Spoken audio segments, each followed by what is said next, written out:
Mula sa pagiging tinitingnan na mababa, ngayon, ang Europa ay napapanginig sa pagkamangha. Mula sa mga taon ng kahirapan at giyera, ang lahing Pilipino ay tumindig.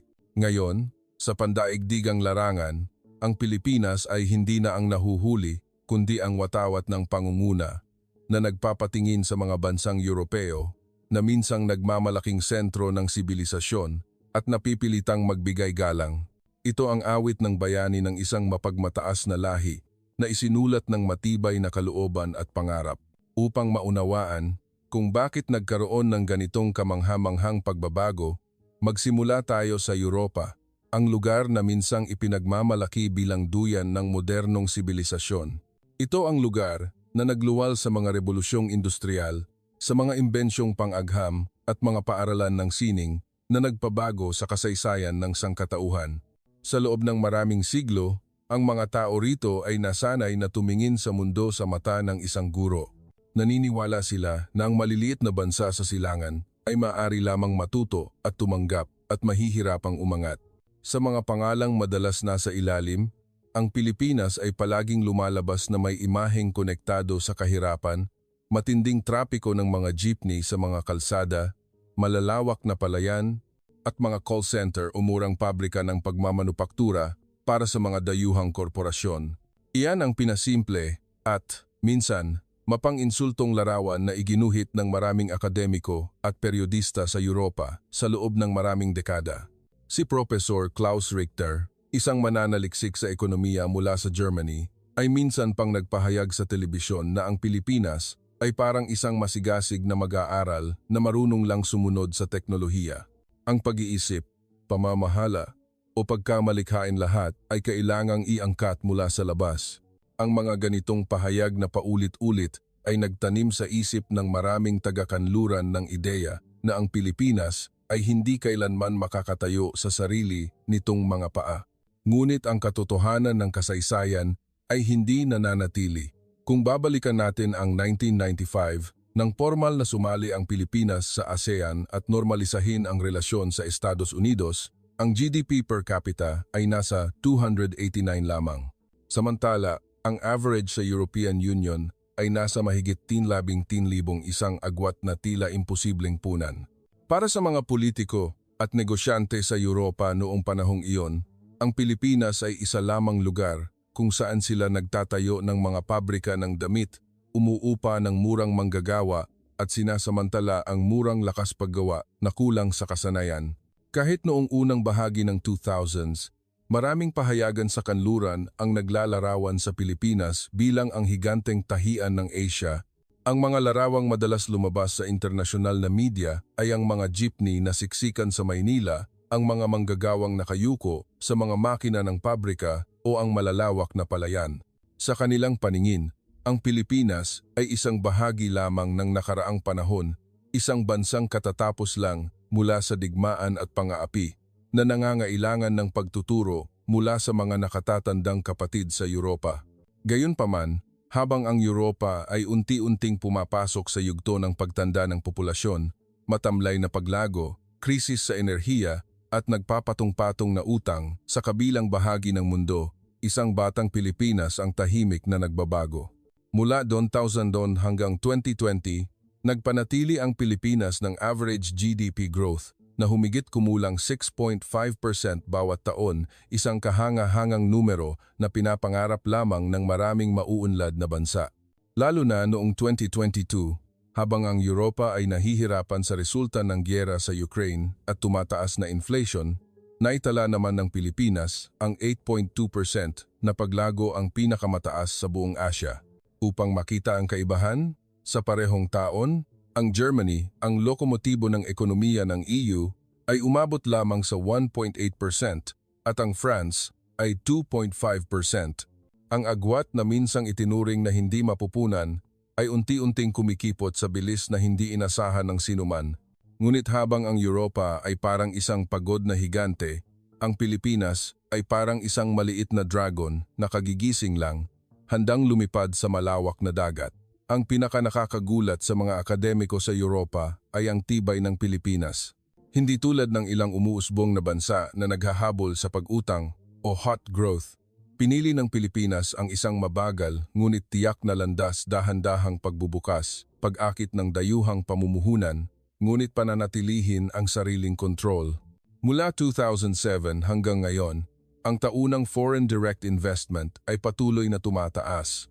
Noong 2023 lamang, umabot ito sa 23.18 bilyon, ang pinakamataas sa kasaysayan sa kabila ng pabago-bagong pandaigdigang sitwasyon. Sa likod ng mga tuyong numerong iyon ay isang malaking pagbabago sa pananaw ng mundo. Kung dati ay tinitingnan lamang ng mga negosyo sa Europa ang Pilipinas bilang isang lugar upang umupa ng murang manggagawa, ngayon ay kailangan nilang kilalanin ang pagiging dinamiko at mabilis na pag-angkop ng ekonomiya. Ang mga industrial zone sa Calabarzon, Clark at Cebu ay hindi na lang gumagawa ng damit o sapatos. Mayroon na ring mga pabrika ng elektroniko, semiconductor chips, at maging mga proyekto para sa produksiyon ng mga baterya ng electric vehicle. Sa isang seminar sa Brussels noong 2023, si Professor Richter mismo, na minsang nagmaliit sa Pilipinas, ay napilitang baguhin ang kanyang pahayag. Aniya, minaliit ko sila. Ang Pilipinas ay hindi na lamang isang lugar para sa pagmamanupaktura, kundi nagiging isang kasosyo na hindi maaaring balewalain ng mga korporasyon sa Europa. Ang pahayag na iyon ay isang buhay na patunay ng kamangha-manghang pagbabago mula sa pagiging prejudice tungo sa paghanga. Para sa Europa, nasanay sa pagmamalaki sa kanilang maluwalhating nakaraan, ang mga shock na ito ay hindi maliit. Ang prejudice na ang Pilipinas ay mananatiling mahirap na mag-aaral ay biglang gumuho sa harap ng mga growth data, mga diplomatikong pagbisita at tuloy-tuloy na daloy ng pamumuhunan sa bansang perlas ng silangan. At mula rito, isang bagong kabanata ng kwento ng Pilipinas-Europa ang nabuksan kung saan ganap na nagbago ang posisyon. Kung titingnan ang pandaigdigang mapa ng ekonomiya sa simula ng ika-21 siglo, marami ang nagulat nang mapagtanto na ang Pilipinas ay naging isa sa pinakakaakit-akit na destinasyon para sa FDI. Kung noong 1990s, ang mga negosyo sa Europa ay nag-aatubili pa lamang magbukas ng mga tanggapan o magtayo ng maliliit na pabrika upang subukan ang merkado, ngayon ay nag-uunahan na sila sa pagtatayo ng mga pabrika, high-tech zone, at maging mga research center, isang bagay na halos walang nag-isip noon. Sa 2023 lamang, ang bagong rehistro, adjustment at equity contribution ng FDI ay umabot sa 36.6 billion kung saan ang aktwal na pamumuhunan ay 23.18 billion ang pinakamataas na antas sa kasaysayan. Ipinapakita ng bilang na ito ang lumalaking tiwala ng mga internasyonal na mamumuhunan sa Pilipinas. Hindi aksidente na ang mga higanteng teknolohiya mula Samsung, LG hanggang Intel, Foxconn at Lego ay pinili ang Pilipinas bilang estratehikong base ng produksiyon. Sa Calabarzon, ang mga higanteng production line ng Samsung ay umaandar maghapon at magdamag kung saan higit sa 50% ng mga Galaxy phone na ibinebenta sa buong mundo ay ginagawa. Sa Clark, ang Intel ay namumuhunan ng mahigit 0.5 billion sa isang production and testing complex ng chip. Ang Foxconn at LG ay patuloy na nagpapalawak ng kanilang mga pabrika habang ang Subic ay naghahanda para sa $1 bilyong na electronics project.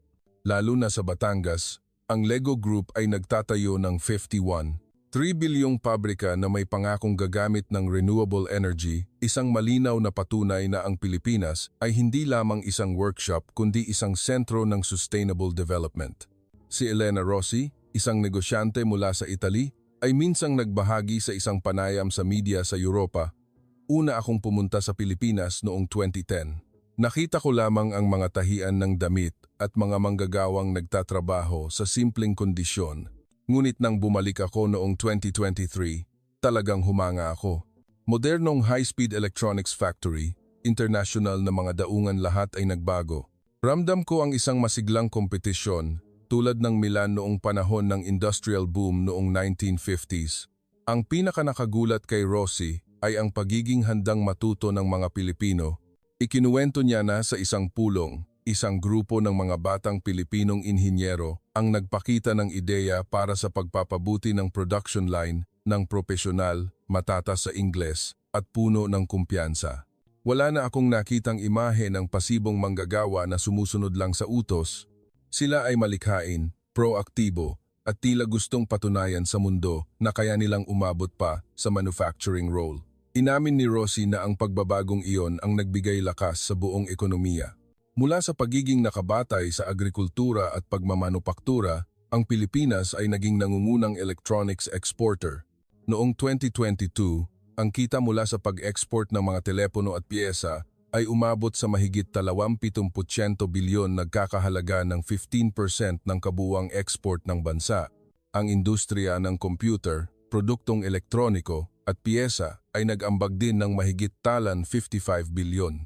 Ang mga higanteng numerong ito ang pumilit sa media sa kanluran na baguhin ang tawag mula sa mahirap na tahian tungo sa umuusbong na technology hub ng mundo. Sa isang seminar sa Berlin, prangkang inamin ni Hans Kruger, isang dalubhasa sa supply chain, akala namin ang China lang ang may kakayahang panatilihin ang isang malaking production system para sa Europa. Ngunit ang katotohanan sa nakaraang ilang taon ay nagpapakita na unti-unting pinapalitan ng Pilipinas ang posisyong iyon sa maraming sektor. Sa matatag na politika at makatwirang gastos, ang Pilipinas ay nagiging isang ligtas na opsyon sa gitna ng pabago-bagong pandaigdigang supply chain. Hindi lang mga korporasyon, kundi pati na rin ang mga akademiko ay nagsimulang magbago ng pananaw. Isang ulat ng World Bank noong 2023 ang nagpahalaga sa Pilipinas bilang isang pambihirang bright spot sa Southeast Asia, mabilis na lumalaki habang mahusay na kinokontrol ang inflation. Habang maraming ekonomiya sa Europa ang nahihirapan sa inflation na higit sa 8% dahil sa krisis sa enerhiya, nanatili ang inflation ng Pilipinas sa ilalim ng 4%, isang kahanga-hangang tagumpay. Ito ang dahilan kung bakit hindi na pumupunta ang maraming negosyo sa Europa sa Pilipinas para lamang samantalahin ang murang lakas paggawa. Pumupunta sila upang maghanap ng pangmatagalang pakikipagtulungan, upang matuto ng matatag na modelo ng pamamahala at maging upang magsaliksik sa domestic consumer market na may halos 100 milyong tao, isang bilang na sapat upang maging sarili nitong makina ng paglago. Masasabing ang FDI ang unang pagsubok para sa pagbabago sa pandaigdigang pag-iisip tungkol sa Pilipinas. Mula sa pagiging isang testing ground, ang bansang ito ay naging isang estratehikong destinasyon na hindi maaaring balewalain. At sa likod ng daloy ng kapital na iyon ay ang tahimik na pagkilala ng Europa. Ang Pilipinas ay hindi na ang inosenteng mag-aaral kundi pumasok na sa hanay ng mga kapantay na karibal at kasosyo. Kung ang FDI ay patunay ng tiwala sa ekonomiya, ang pagbabago sa istruktura ng industriya ang pinakamalinaw na ebidensiya ng pagtalon ng Pilipinas. Mula sa pagiging kilala lamang sa imahe ng mga pabrika ng damit at sapatos, ang Pilipinas ngayon ay naging isang high-tech manufacturing hub na naglalabas ng mga smartphone, electronic chip, EV batteries, at maging mga piyesa ng eroplano. Ang Calabarzon, Clark, at Cebu ay hindi na lang kilala sa mga tradisyonal na industrial zone. Sa halip, madalas lumalabas ang mga pangalang ito sa pandaigdigang mapa ng teknolohiya. Sa Calabarzon, pinapanatili ng Samsung ang chain of factories na may mahigit 100,000 manggagawa na gumagawa ng higit sa 50% ng Galaxy phone na ine-export sa buong mundo. Ang Clark ay naging estratehikong base kung saan ang mga korporasyon tulad ng Intel at Samsung ay nagdagdag ng bilyon-bilyong dolyar upang palawakin ang production line.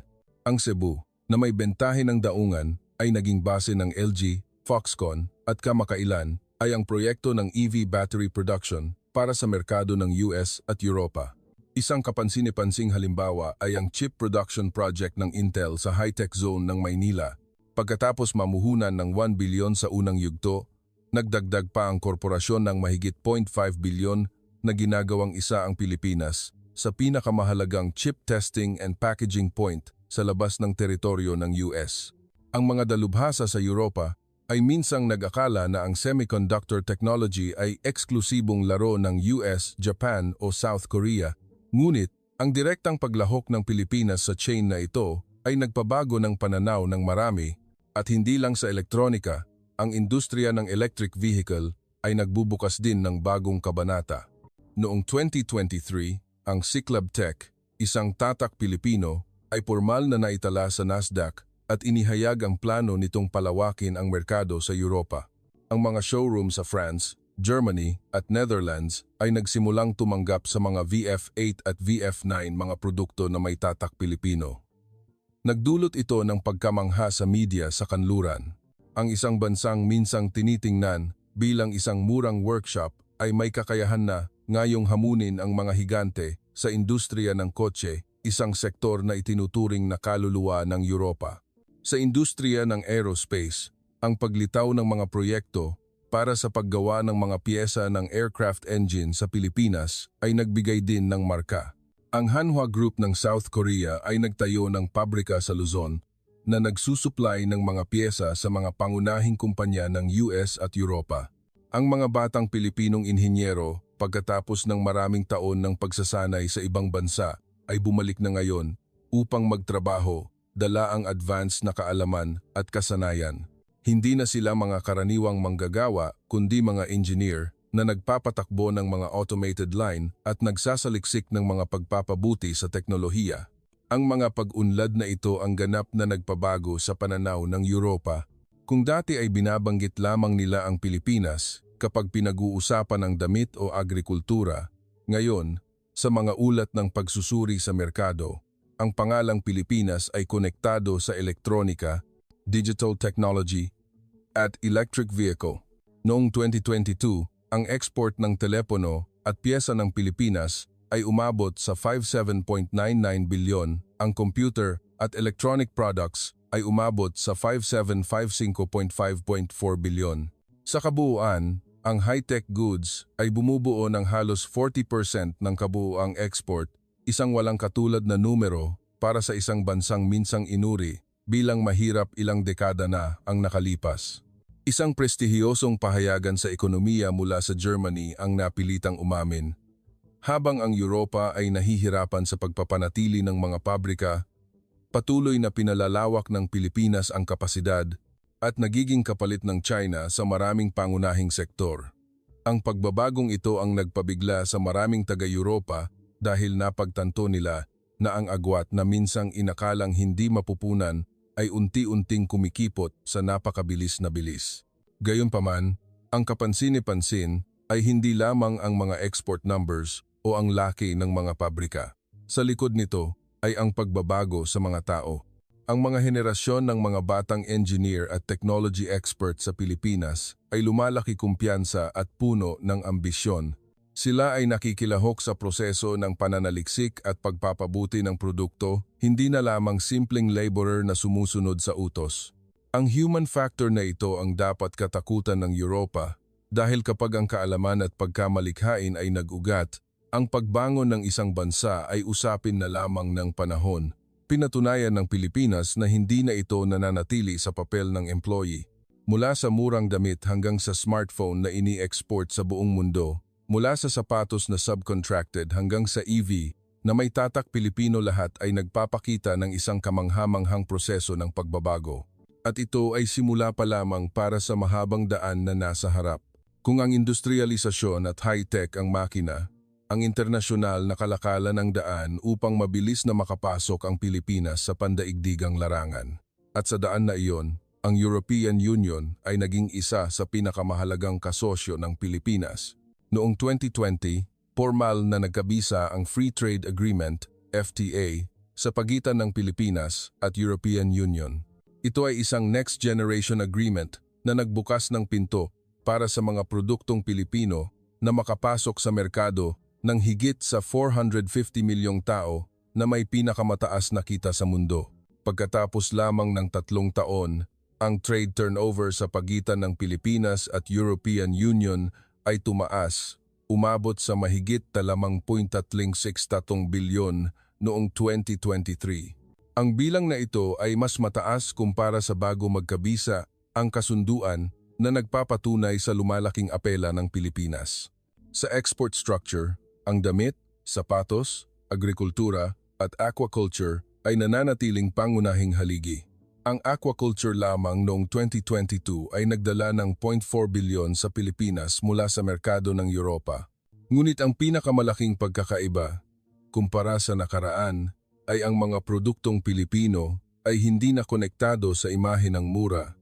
Parami ng parami ang mga lokal na negosyo na namumuhunan ng husto sa green standard at sustainable production na tumutugon sa mahigpit na pangangailangan ng merkado sa Europa. Isang tipikal na halimbawa ay ang kumpanya ng damit na Green Threads. Hindi lamang subcontracting ang ginagawa ng kumpanya, kundi nagdevelop din ng linya, ang sustainable fashion gamit, ang recycled fiber at water-saving dyeing technology. Dahil dito, ang kanilang mga produkto ay ibinebenta sa malalaking supermarket chain sa France, Germany at Netherlands. Minsang nagbahagi ang kinatawan ng kumpanya, ayaw naming manatili sa pinakamababang posisyon sa supply chain. Gusto naming patunayan na ang Pilipinas ay kayang gumawa ng green fashion na nakikipagkumpetensya ng pantay-pantay sa anumang tatak sa Europa. Hindi lang sa sektor ng consumer goods, nagpakita rin ang Pilipinas ng kakayahan na umabot sa technology sector. Ang mga electronic component, telecommunication equipment at high-tech products ay dumarami sa mga istante ng Europa. Nagdulot ito ng pangangailangan sa mga lokal na korporasyon na tingnan ang Pilipinas bilang isang potensyal na karibal sa halip na isang subcontracting supplier lamang. Bukod sa goods trade, ang service cooperation at pamumuhunan ay naging masigla din. Ang mga negosyo sa Europa ay lalong interesado sa pagtatatag ng mga research center sa Pilipinas, bahagyang dahil sa makatwirang gastos, ngunit mas mahalaga dahil sa kakayahan ng mga batang manggagawa na mahusay sa banyagang wika at mabilis na makaangkop sa teknolohiya. Sa Maynila at Cebu, ang mga co-working space ay parang kabute na nagsulputan kung saan ang mga startup ng Pilipinas ay direktang nakikipagtulungan sa mga mamumuhunan mula sa France, Germany at Sweden. Ang dumaraming presensiya ng mga delegasyon ng negosyo at mataas na pinuno ng Europa sa Maynila sa nakalipas na mga taon ay ang pinakamalinaw na patunay. Bumisita si Chancellor Olaf Scholz ng Germany sa Pilipinas noong 2022 kasama ang 12-dosenang negosyo ng Germany na naghahanap ng pagkakataon para sa kooperasyon. Ang President of the French National Assembly, si Yael Braun-Pivet, ay nagkaroon din ng opisyal na pagbisita noong 2023 na nagdiin sa papel ng Pilipinas bilang isang mahalagang tulay sa Southeast Asia.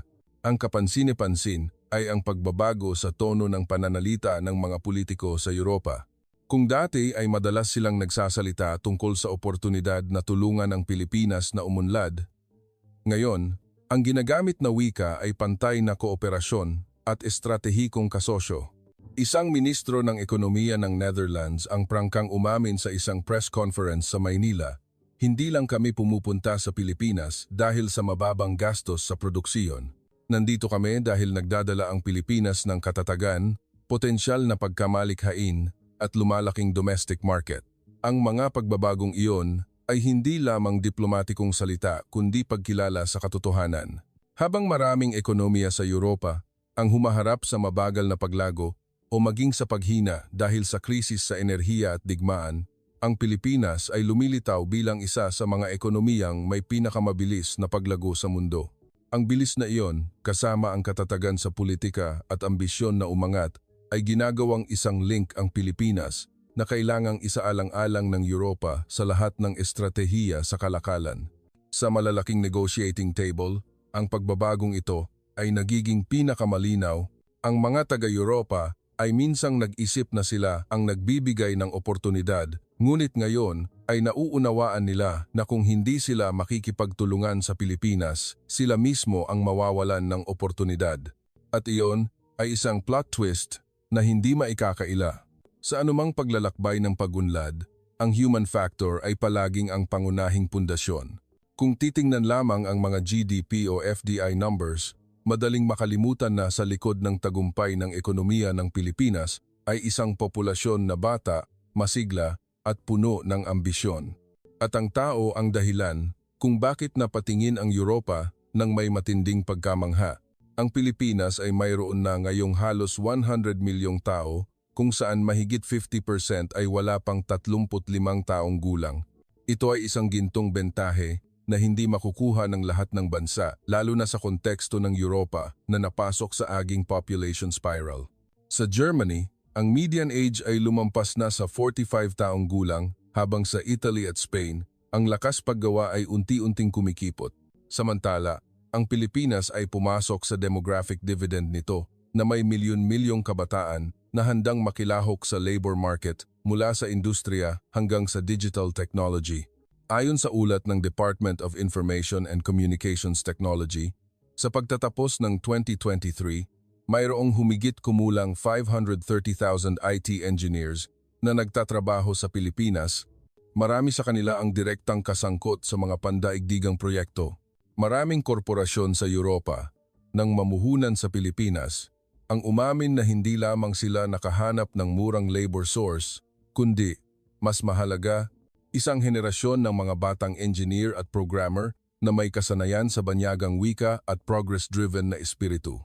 Si Sofia Lindhorn, isang estudyante mula sa Sweden na dumating sa Maynila sa ilalim ng exchange program, ay nagbahagi ng kanyang karanasan sa European Student Magazine. Akala ko, ang Pilipinas ay magiging mahirap at atrasado, ngunit ang nasaksihan ko ay kabaligtaran.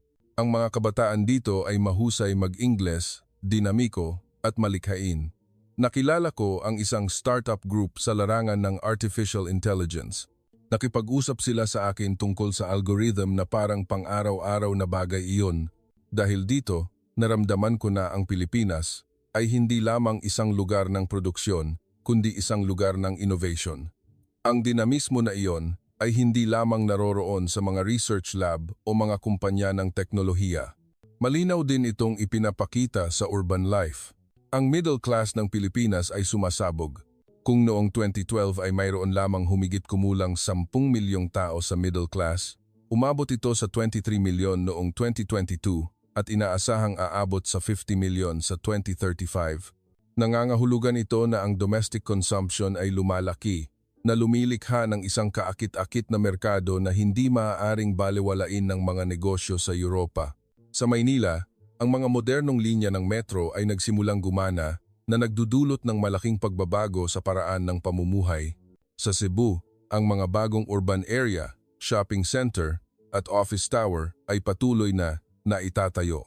Ang mga imaheng iyon ay ganap na kabaligtaran ng larawan ng kahirapan na minsang iginuhit ng media sa Europa. Ngayon, ang mga turistang taga-kanluran na bumibisita sa Pilipinas ay hindi na lang nakikita ang siksikang mga jeepney, kundi nakakakita rin ng mga kumikinang na salamin na gusali, mamahaling coffee shop na puno ng kabataan na nagtatrabaho gamit ang mga laptop at smartphone. Para sa mga kabataan sa Europa, lumilikha ito ng isang kawili-wiling cultural shock.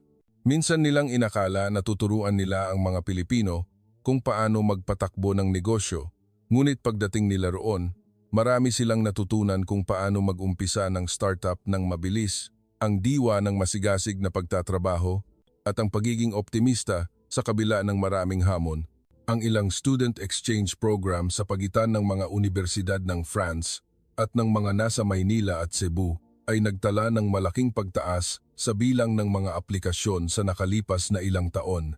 Sa likod ng pagbabagong ito ay isang espesyal na pilosopiya ng pag-unlad, pamumuhunan sa edukasyon at kaalaman.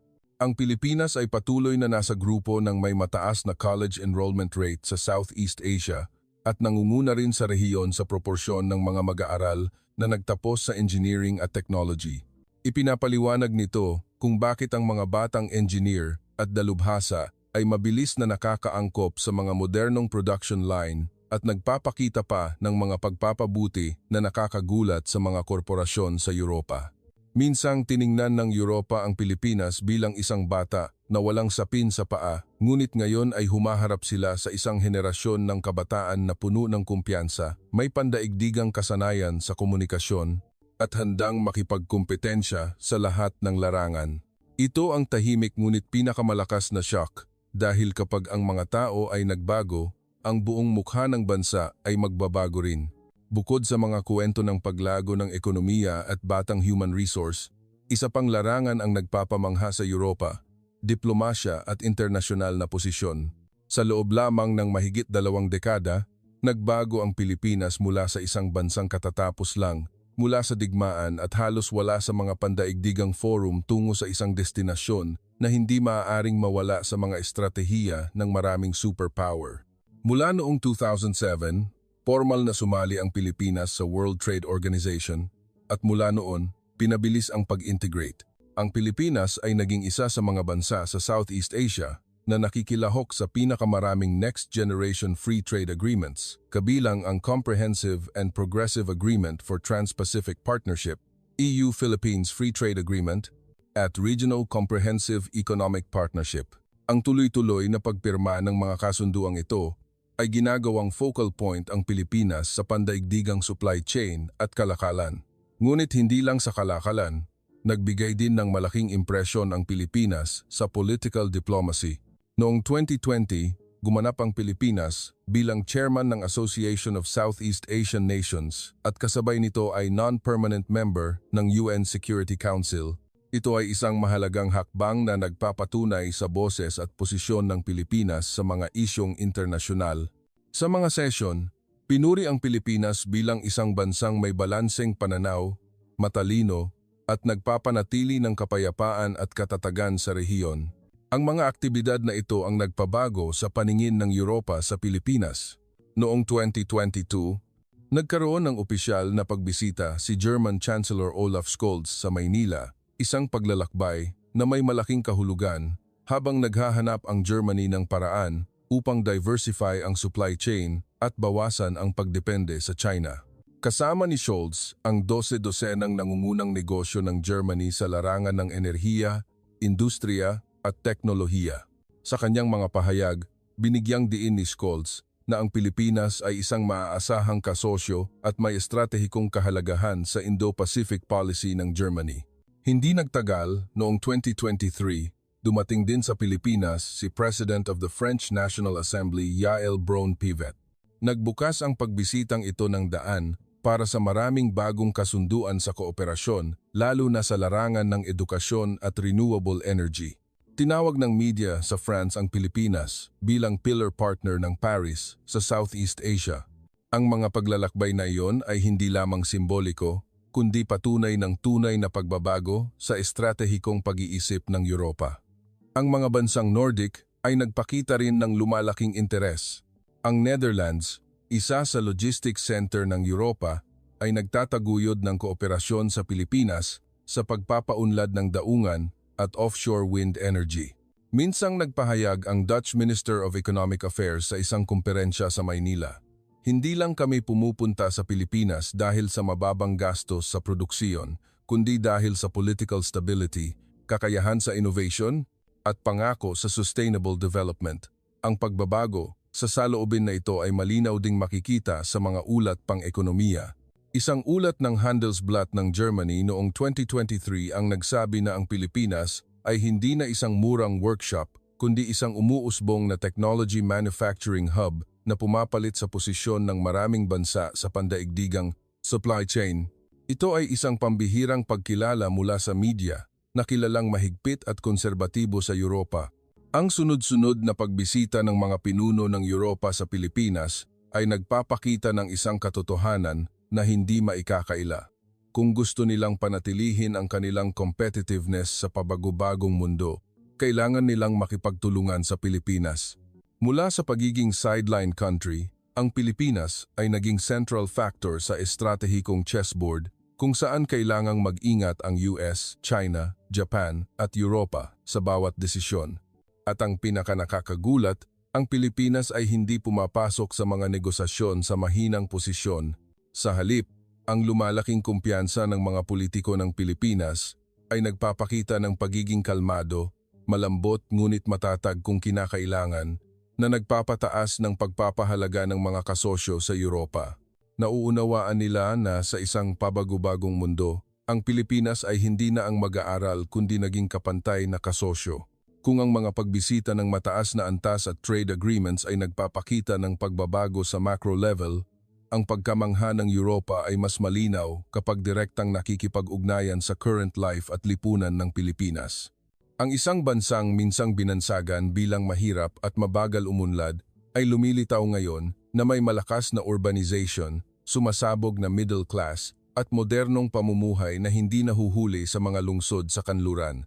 Ayon sa ulat ng World Bank, ang Pilipinas ay isa sa mga bansang may pinakamabilis na urbanization rate sa Southeast Asia. Kung noong 2000, ang urban population rate ay 24% lamang, umabot ito sa mahigit 40% noong 2023. Ang Maynila at Cebu ngayon ay hindi na lamang mga administrative o economic center, kundi masisiglang lungsod na may mga bagong sistema ng infrastruktura, metro, office tower, shopping center, at satellite city. Ang pagbabagong ito ang nagpabigla sa maraming taga-Europa na unang beses bumisita sa Pilipinas. Hindi na nila nakikita ang mga siksikang jeepney sa mga kalsada, tulad ng sa mga lumang ulat. Sa halip, nasasaksihan nila ang mga kabataan ng Pilipinas na nagtatrabaho sa mga modernong coffee shop, gumagamit ng laptop at smartphone, at nakikilahok sa mga tech startup project. Nakikita nila ang mga middle-class family na nagsusupermarket, bumibili ng dekalidad na produkto at nagpapadala ng mga anak sa international school. Ang middle class sa Pilipinas ay mabilis na lumalaki. Ayon sa Standard Chartered Bank, inaasahan na sa 2035 ang bilang ng mga tao sa middle class sa Pilipinas ay aabot sa 50 milyon kalahati ng populasyon. Nangangahulugan ang bilang na ito na ang Pilipinas ay hindi lamang isang lugar ng produksiyon kundi isang higanteng consumer market. Alam na alam ito ng mga tatak sa Europa. Mula sa fashion, cosmetics, hanggang sa kotse at pagkain, itinuturing nila ang Pilipinas bilang isang destinasyon na hindi maaaring balewalain. Isang tipikal na halimbawa ang presensiya ng mga pangunahing retail brand. Inihayag ng IKEA, ang sikat na tatak ng kasangkapan mula sa Sweden, ang plano nitong magbukas ng tindahan sa Pilipinas sa loob ng ilang taon. Matagal nang naroroon ang Zara, H&M at Decathlon at nagtala ng kahangahangang sales growth. Ang mga mamahaling tatak ng kotse sa Europa tulad ng Mercedes-Benz, BMW at Audi ay nagtatala ng magandang sales sa Pilipinas sa kabila ng mas mataas na presyo kumpara sa average na kita. Nagpapakita ito ng isang katotohanan. Ang middle class ng Pilipinas ay handang gumastos at sila ang puwersa sa likod ng lumalaking interes mula sa Europa. Nagdadala rin ang urban life ng Pilipinas ng mga imahe na dapat pag-isipan ng mga taga-Europa. Ang mga lungsod ay bata, masigla sa gabi, ang mga coffee chain ay nagsusulputan, at ang mga parke at community space ay lalong nagiging moderno. Ang ilang periodista sa France, nang magsulat tungkol sa Maynila, ay umamin na ang kapaligiran dito ay parang Paris noong 1980s, puno ng enerhiya at oportunidad. Ang mas kapansin-pansin ay bukod sa material na pag-unlad, napanatili ng Pilipinas ang sarili nitong cultural identity. Sa mga old town, sa tabi ng mga modernong bar, nakakakita pa rin ng mga taga-Europa ng mga street vendor, mga sinaunang simbahan at mga tradisyonal na seremonya. Ang paghahalo na ito ang lumilikha ng isang espesyal na apela, isang Pilipinas na moderno, ngunit may malalim na kasaysayan. Ang kombinasyon ng modernidad at tradisyon, ng integrasyon at identidad, ang nagpabago sa pananaw ng maraming turista at akademiko sa Europa. Napagtanto nila na ang Pilipinas ay hindi na isang bansa na marunong lang tumingala at matuto, kundi isang bansang nagsusulat ng sarili nitong kuwento.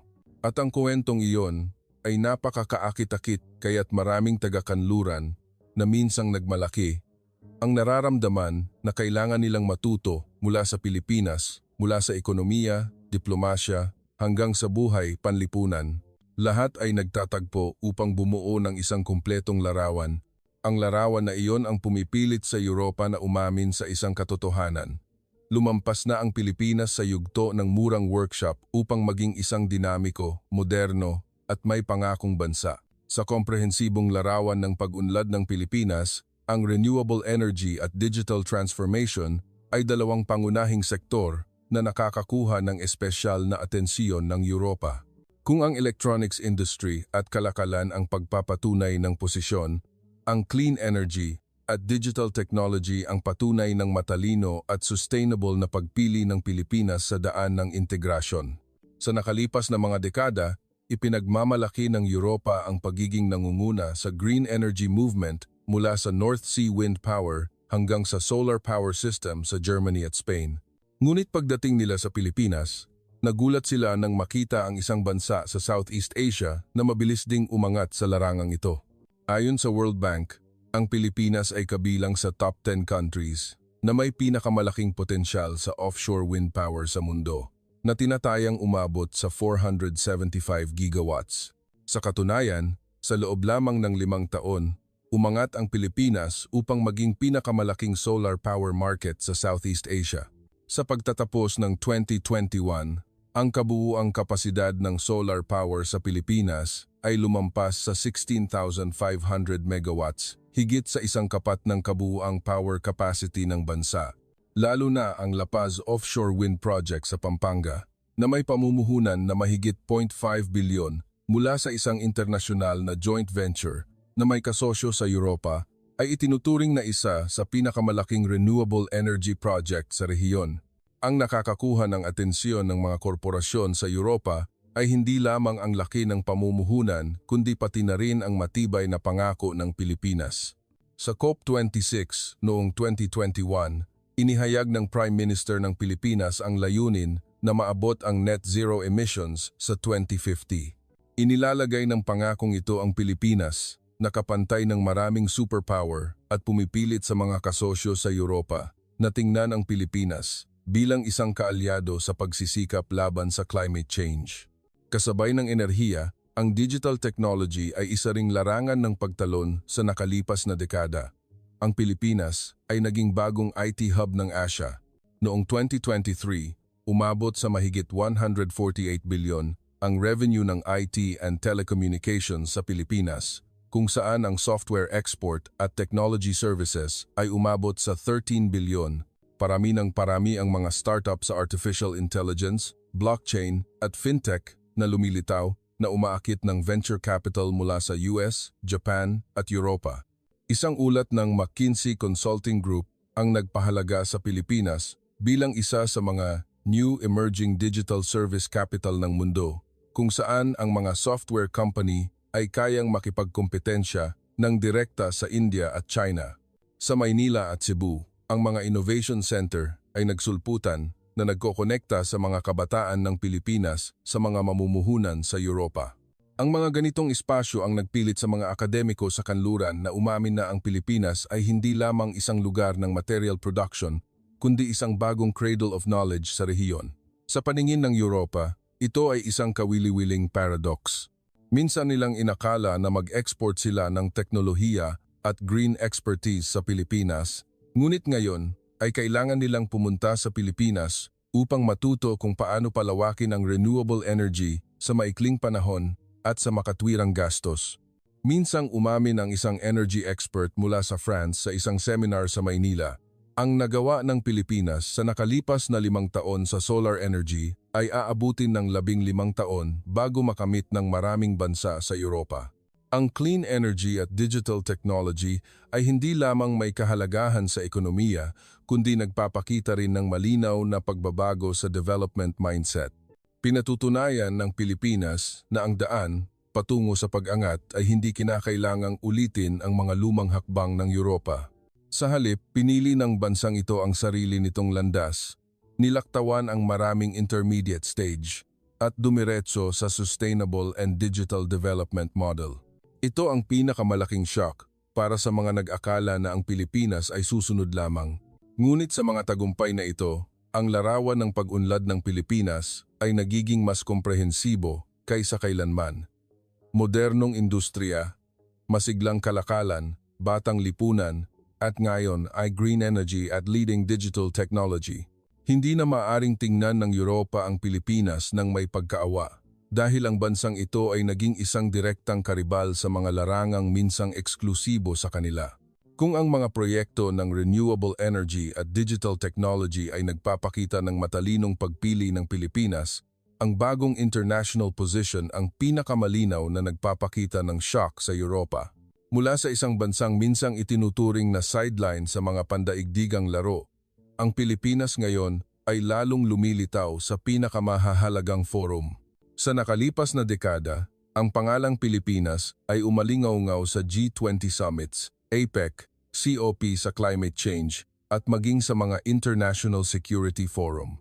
Nanggampanan ng Pilipinas ang papel bilang non-permanent member ng UN Security Council 2020-2021. Maraming akademiko sa Europa ang nagulat sa matalinong pagbabalanse ng bansa na nagpapakita ng matatag, ngunit malambot na paninindigan.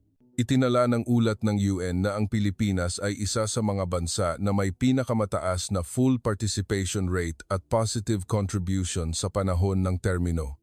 Naglagay ito sa Europa sa sitwasyon na kailangang mag-isip ulit, habang maraming bansa sa Southeast Asia ang pumipili ng isang panig. Pinapanatili ng Pilipinas ang balanse, nakikipagtulungan sa US, China, Russia, Japan, India, at maging sa European Union nang hindi nagiging dependent. Ang multi-pronged and diversified foreign policy ng Pilipinas ay nagiging role model para sa maraming developing country. Pinatitibay din ng mga trade data ang posisyong iyon. Noong 2023, ang kabuuang trade turnover ng Pilipinas ay umabot sa mahigit 683 bilyon na naglalagay sa bansa sa top 20 trading economies sa mundo. Lalo na ang turnover sa European Union ay umabot sa mahigit talang 63 bilyon, mabilis na lumago sa loob lamang ng 3 taon pagkatapos magkabisa ang EVFTA. Nagdulot ang paglago na ito sa maraming negosyo sa Europa na umamin na kung babaliwalain nila ang Pilipinas, mawawalan sila ng oportunidad sa isa sa pinakadinamikong merkado sa Asia. Hindi lang sa ekonomiya, lumalabas din ang Pilipinas sa mga security discussion. Sa mga forum tungkol sa West Philippine Sea, maraming bansa, kabilang ang France at Germany, ang nagdiin sa papel ng Pilipinas bilang isang key factor para sa pagpapanatili ng kapayapaan at freedom of navigation. Nagpapataas ito ng pagpapahalaga ng Europa sa Pilipinas, hindi lamang bilang isang trade partner kundi isang strategic ally sa konteksto ng lumalaking geopolitical competition. Isa pang patunay ng pagbabago ay nang mapilitan ang mga korporasyon sa Europa na makipagkumpetensya ng direkta para magkaroon ng puwesto sa Pilipinas. Kung dati ay tinitingnan nila ang merkado na ito bilang backyard lamang para sa pagtatayo ng mga pabrika, ngayon ay kailangan nilang makipaglaban para sa oportunidad sa US, Japan, South Korea at maging sa China. Mula sa energy, high-tech hanggang sa finance at logistics, lahat ng malalaking korporasyon ay naghahanap ng paraan upang makapasok sa Pilipinas. Isang German expert sa Asia Research Institute sa Berlin ang minsang sumulat sa isang ulat noong 2023, "Masyado kaming natulog sa aming laurels." Ang Pilipinas, mula sa pagiging isang sideline country, ay umangat na ngayon sa central position sa pandaigdigang supply chain. Hindi ito isang panandaliang swerte kundi resulta ng isang matatag na estratehiya at long-term vision. Ang pananaw na iyon ay malinaw na nagpapakita ng pagbabago sa mindset ng Europa. Kung dati ay pumupunta sila sa Pilipinas nang may saloobin ng guro na nagtuturo, ngayon ay napilitan silang umupo ng kapantay sa negotiating table. At kapag lumabas sila sa kumperensya, nauunawaan nila na humaharap sila sa isang kasosyo na bata, masigla, at may sapat na courage upang paikutin ang pandaigdigang chessboard. Sa makatuwid, ang presensiya ng Pilipinas sa mga international forum ay hindi na lamang simpleng pagsama kundi naging highlight. Ang kwento mula sa isang bansang minsang mahirap tungo sa central position sa estratehikong chessboard ay isang bagay na kailangang aminin ng Europa kahit na may kaunting pag-aatubili at pagmamalaki pa rin. Kung ang mga economic data, kalakalan, at diplomasya ay nagpabago sa pananaw ng Europa, ang mga imahe ng pang-araw-araw na buhay sa Pilipinas ang lumikha ng isang malaking cultural shock para sa mga may prejudice. Minsan nilang inakala na ang Pilipinas ay mayroon lamang mga lumang jeepney, mga manggagawang nagtatrabaho sa maalikabok na pabrika at malalawak na palayan. Ngunit pagdating nila rito, nasaksihan nila ang isang ganap na kakaibang larawan. Sa Maynila, ang LRT-MRT system ay gumagana ng matatag at naging simbolo ng isang modernong lungsod na nagbabago. Sa Cebu, ang iba pang mga proyekto ng metro ay mabilis na tinatapos na nagbubukas ng bagong mukha para sa public transportation system. Ang mga skyscraper ay patuloy na naitatayo sa Makati, Taguig at Quezon City na nagbibigay hugis sa isang modernong urban skyline na hindi nahuhuli sa Bangkok o Kuala Lumpur. Ang mas nakakagulat sa mga taga-Europa ay ang lifestyle ng kabataan ng Pilipinas.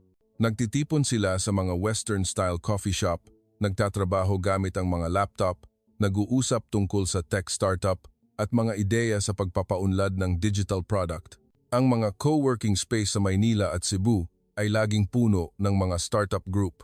Ang kapaligiran na iyon ay malayo sa imahe ng cheap labor na paulit-ulit na ginamit ng media sa kanluran.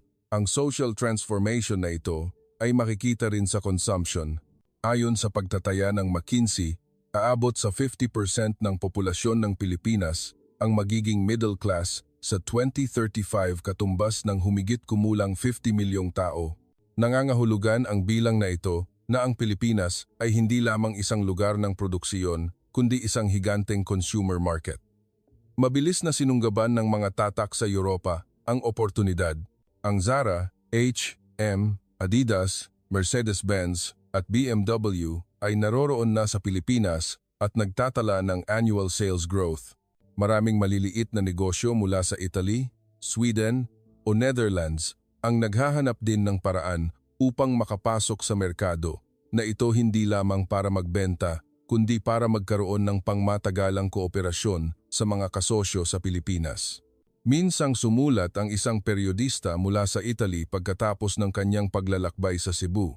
Akala ko, makikita ko ang maalikabok na kalsada at maliliit na tindahan, ngunit sa halip, nakatayo ako sa gitna ng isang masiglang shopping center kung saan ang mga Pilipino ay bumibili ng pinakabagong mga telepono, luxury fashion at mamahaling kotse.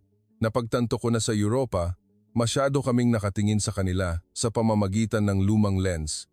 Ang mas kapansin-pansin ay hindi lang umuunlad ang Pilipinas sa lungsod, kundi nagmamalasakit din sa pagtatayo ng green and sustainable city. Ang mga modernong parke sa Maynila at Cebu ay lalong umaakit ng mga tao. Ang trend ng green living, healthy eating, at environmental protection ay sinusuportahan ng kabataan. Nagulat ito sa maraming dalubhasa sa Europa dahil sanay silang tingnan ang Pilipinas bilang isang bansa na naghahabol sa paglago sa anumang halaga. Kasabay nito, ang buhay kultura ay pinapanatili at pinalalaganap. Ang mga tradisyonal na piyesta, mga sinaunang simbahan, Old Town ng Vigan o Intramuros ay umaakit pa rin ng milyon-milyong internasyonal na turista bawat taon. Ang mga taga-Europa na bumibisita sa Pilipinas ay hindi lamang nagugulat sa modernong ritmo ng buhay, kundi nabibighani rin sa cultural identity na hindi natutunaw. Ang paghahalo na ito ng modernidad at tradisyon, ng integrasyon at identidad, ang nagpabago sa pananaw ng maraming turista at akademiko sa Europa. Napagtanto nila na ang Pilipinas ay hindi na isang bansa na marunong lang yumukod at matuto, kundi isang bansang nagsusulat ng sarili nitong kwento. At ang kuwentong iyon ay napakalakas kaya't maraming taga-kanluran na minsang nagmalaki ang nararamdaman na kailangan nilang matuto mula sa Pilipinas. Mula sa ekonomiya, diplomasya, hanggang sa buhay panlipunan lahat ay nagtatagpo upang bumuo ng isang kumpletong larawan. Ang larawan na iyon ang pumipilit sa Europa na aminin ang isang katotohanan. Lumampas na ang Pilipinas sa yugto ng murang workshop upang maging isang dinamiko, moderno at may pangakong bansa. Sa anumang pag-uusap tungkol sa pagbangon ng Pilipinas, hindi maaaring balewalain ang defense at security strategy, isang larangan na nagpapataka at nag-iingat sa Europa. Ang isang bansang minsang itinuturing na sideline ay lumilitaw na ngayon bilang isang stabilizing factor sa pandaigdigang kompetisyon. Ang Pilipinas ay nasa central position sa Southeast Asia kung saan nagtatagpo ang mahahalagang internasyonal na ruta ng paglalayag. Higit sa 50% ng pandaigdigang goods ang dumadaan sa West Philippine Sea bawat taon at ang Pilipinas ay may mahigit 3,200 kilometers ng coastline kasama ang daan-daang malalaki at maliliit na daungan. Ginagawa nito ang Pilipinas na isang strategic anchor sa pagpapanatili ng supply chain at maritime security. Alam na alam ng Europa ang kahalagahan na iyon. Ang patunay ay ang pagpapadala ng US, France, Germany, at UK ng kanilang mga barko ng hukbong dagat sa West Philippine Sea sa mga nakalipas na taon upang makilahok sa joint patrol at ilang beses na binanggit ang Pilipinas sa mga pahayag tungkol sa freedom of navigation. Tinitingnan nila ang Pilipinas bilang isang kailangan na kasosyo upang mapanatili ang katatagan sa rehiyon, lalo na sa konteksto ng lumalaking tensyon sa kompetisyon ng US-China. Hindi lang sa geographical position, nagbigay impresyon din ang Pilipinas sa kakayahan nitong panatilihin ang diplomatic balance. Taliwas sa imahe ng dependent country sa lumang prejudice, ang Pilipinas ay aktibong nagtatag ng strategic partnership sa hanay ng mga superpower US, China, Russia, Japan, India at European Union. Ang matalinong pamamaraan na ito ang nagpilit sa maraming akademiko sa Europa na umamin na ang Pilipinas ay naglalaro ng isang strategic diplomatic game na hindi pumapayag na mahila sa factional spiral. Isang ulat ng French Institute of International Relations noong 2022 ang nagpahalaga. Hindi hinahangad ng Pilipinas na maging isang higante, ngunit alam nila kung paano manatiling matatag sa gitna ng mga higante. Ang komento na iyon ay nagpapakita ng katotohanan na ang Pilipinas ay umangat sa pamamagitan ng isang independiyenteng patakaran na pinapanatili ang national interest bilang sentro at matalinong sinasamantala ang kompetisyon ng mga superpower upang makakuha ng development benefit. Nagdulot ito ng pangangailangan sa Europa na ayusin ang estratehiya. Sa halip na tingnan ang Pilipinas bilang isang bagay na nangangailangan ng tulong, kailangan nilang maghanap ng paraan upang magtayo ng equal partnership. Inamin ng hindi bababa sa ilang politiko sa Europa na sa isang pabago-bagong mundo, ang political stability at clever diplomacy ng Pilipinas ay isang bagay na dapat matutunan ng maraming developed country. Ang katatagan na ito ay lumikha rin ng tiwala para sa mga mamumuhunan. Maraming korporasyon sa Europa nang magdesisyon na ilipat ang supply chain palabas ng China, ang pumili sa Pilipinas hindi lamang dahil sa gastos, kundi dahil sa garantiya ng safety and long-term stability. Isang negosyante mula sa Germany ang nagpahayag sa isang economic conference sa Maynila noong 2023. Kailangan namin ng isang lugar kung saan maaari kaming mamuhunan ng may kapayapaan sa loob ng maraming dekada, at ibinibigay iyon ng Pilipinas. Dahil sa katatagan at diplomatic cleverness, ang Pilipinas ay umangat upang maging isang strategic link na hindi maaaring baliwalain ng Europa. Hindi na ito kwento tungkol sa isang consumer market o isang production workshop. Ito ay kwento tungkol sa isang bansa na may key role sa pandaigdigang chessboard kung saan ang bawat desisyon ay maaaring makaapekto sa supply chain, energy security, at balance of power. At sa puntong ito, mas lumalalim ang shock sa Europa dahil napagtanto nila na ang bansang minsang tiningnan na mababa ay hindi lamang nakikipagkumpetensya sa ekonomiya, kundi may kakayahan ding hubugin ang regional strategic order. Kung ang ekonomiya, teknolohiya, at diplomasya ay nagtatag ng tatlong matatag na haligi para sa pag-angat ng Pilipinas, ang kultura at pambansang diwa ang hindi nakikitang thread na nagpapatingin sa buong mundo. At sa aspetong ito, ang shock para sa Europa ay hindi lamang nasa mga numero o kasunduan, kundi nasa paraan ng pagpapanatili ng mga Pilipino ng kanilang identity habang malalim na nag-integrate. Sa paningin ng maraming taga-Europa, ang Pilipinas ay minsang isang bansang konektado lamang sa imahe ng kahirapan at giyera. Kapag binabanggit nila ang Pilipinas, naaalala nila ang mga bomba at mga black and white film na nagpapakita ng mga nayon na nasira. Ngunit pagbalik nila sa Pilipinas ngayon, nakikita nila ang isang ganap na kakaibang katotohanan, isang bansang hindi bumagsak kundi matatag na nagtatayo ulit habang umuunlad ng moderno at pinapanatili ang kanilang cultural root. Bawat taon, tumatanggap ang Pilipinas ng milyon-milyong internasyonal na turista, kabilang ang malaking porsyento mula sa Europa. Noong 2023 lamang, umabot sa halos 2 milyong turista mula sa Europa ang bumisita sa Pilipinas, mahigit 400% na pagtaas kumpara sa panahon ng pandemya. Hindi lang sila pumupunta upang bisitahin ang Boracay o Banawe Rice Terraces, kundi upang maranasan din ang local culture, mga early morning market, mga tradisyonal na piyesta, bayanihan, o simpleng ritmo ng buhay ng mga tao sa Old Town ng Vigan. Ang nakakagulat sa maraming turista sa Europa ay hindi nawala ang identity ng Pilipinas habang nag-integrate. Habang ang mga skyscraper at modernong shopping center ay nagsusulputan, sa tabi nito ay mayroon pa ring libu-libong taong gulang na mga simbahan, maliliit na eskinita na may tradisyonal na mga tindahan. Ang coexistence na ito ay lumilikha ng isang espesyal na apela na nagpaparamdam sa mga taga-kanluran na pumapasok sila sa isang bansa na moderno ngunit may malalim na kasaysayan. Isang periodista mula sa France, si Claire Dupont, pagkatapos ng kanyang business trip sa Pilipinas ay sumulat, "Akala ko, ang Pilipinas ay magiging isang maliit na bersyon ng China, isa pang workshop sa rehiyon. Ngunit pagdating ko rito, napagtanto ko na mayroon silang sariling kaluluwa. Ang mga Pilipino ay masisipag magtrabaho, ngunit alam din nilang panatilihin ang spiritual values at kultura. Iyan ang pinakanakakanga sa akin.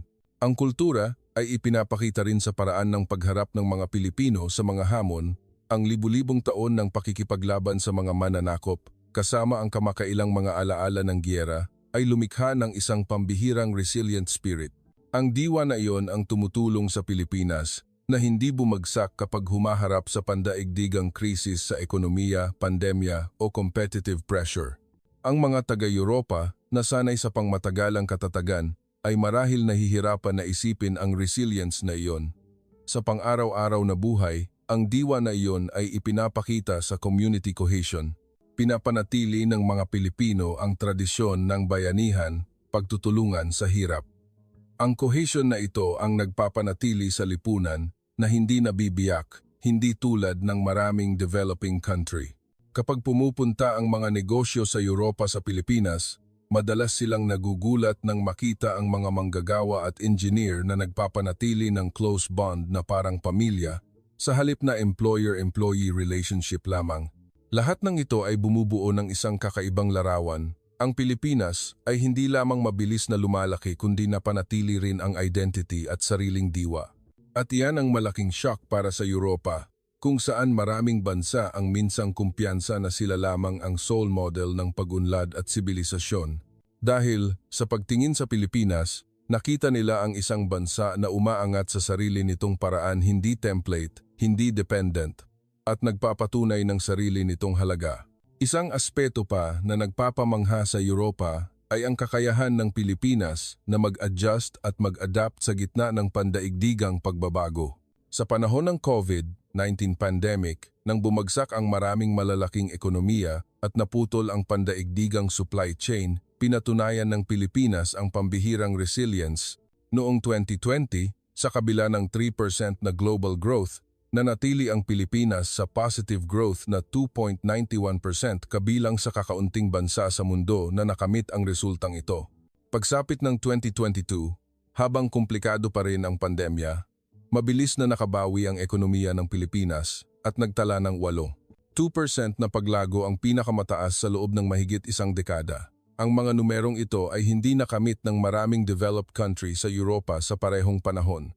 Ang katatagan na ito ay hindi lamang nagmula sa pandemic policy, kundi mula rin sa kakayahan sa economic management. Pinili ng Pilipinas na hindi humabol sa napakalaking pag-utang, kundi nag-focus sa export, investment attraction, at tuloy-tuloy na produksyon. Ang mga industrial zone sa Calabarzon, Clark at Cebu ay nanatiling fully operational gabi-gabi, habang maraming pabrika sa Europa ang napilitang magsara at magbawas ng maraming manggagawa.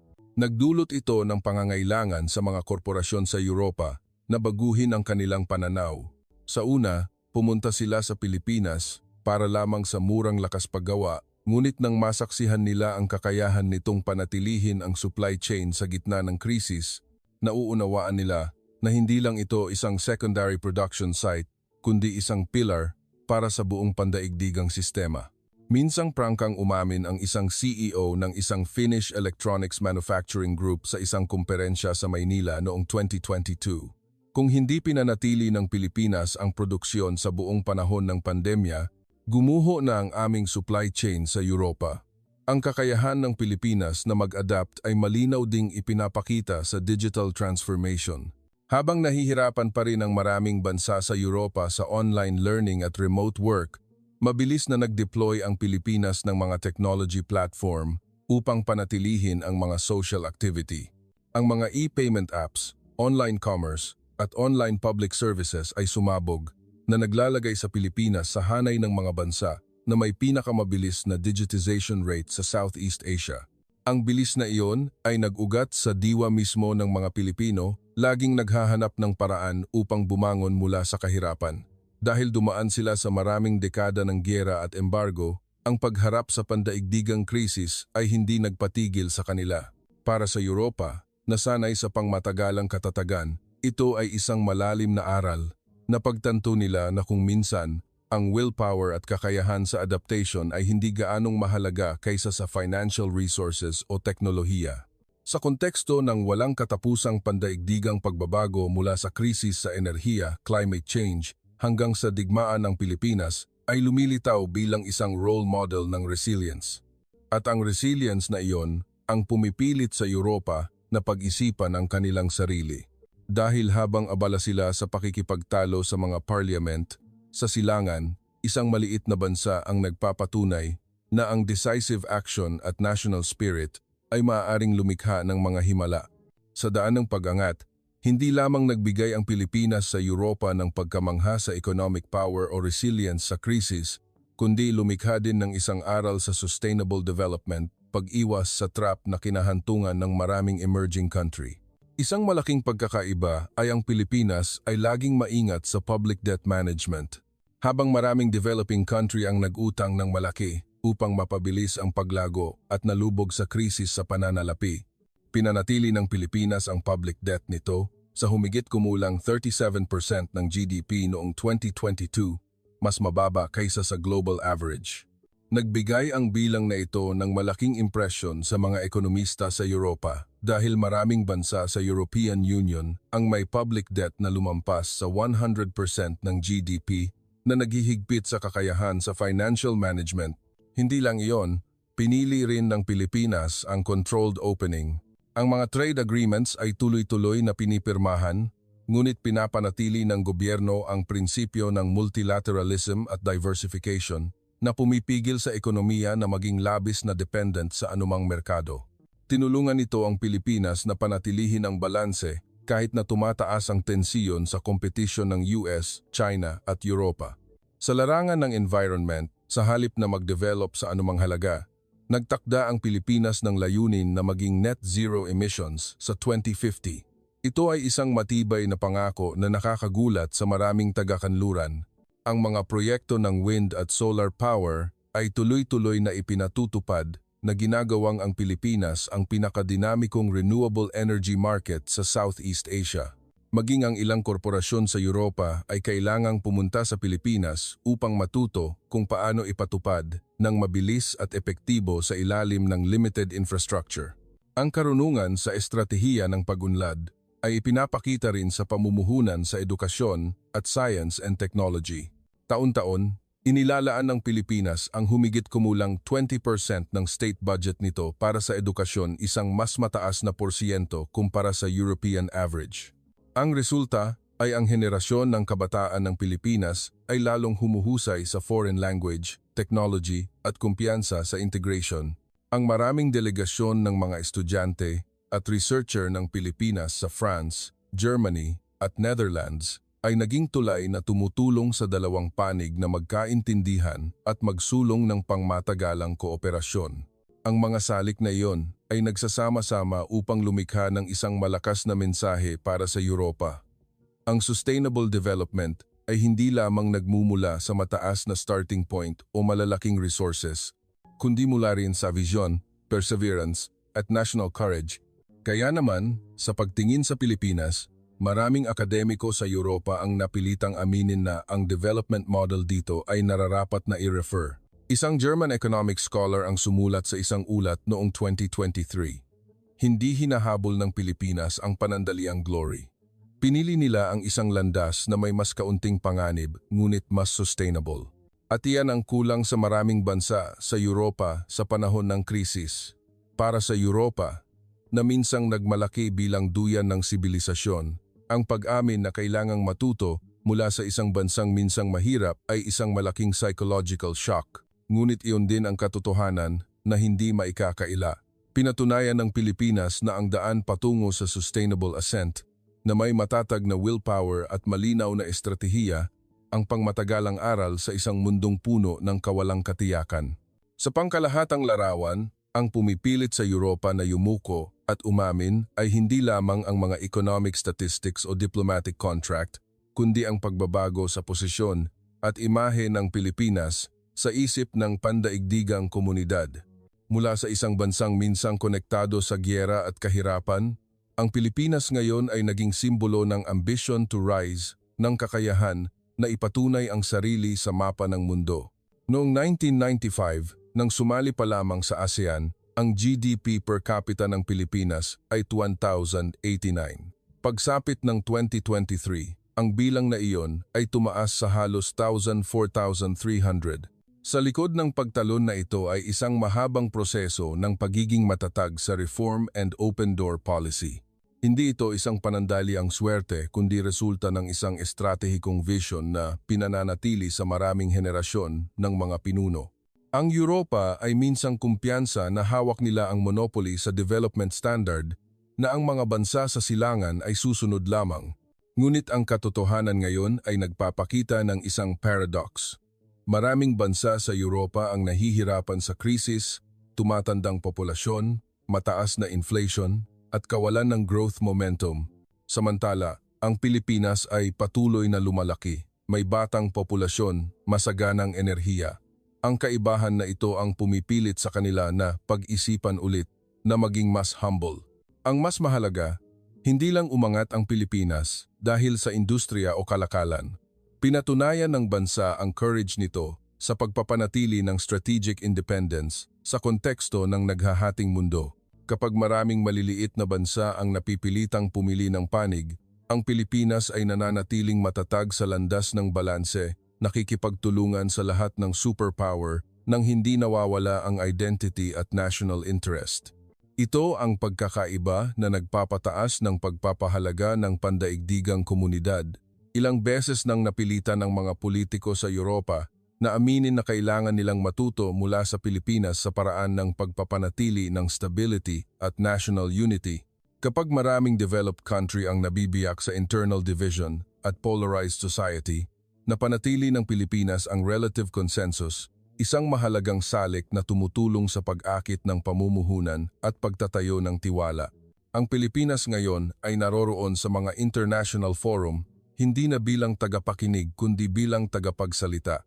Sa mga komperensya tungkol sa climate change, free trade at regional security, ang boses ng Pilipinas ay pinapakinggan at maging itinuturing na kinatawan ng maraming developing country.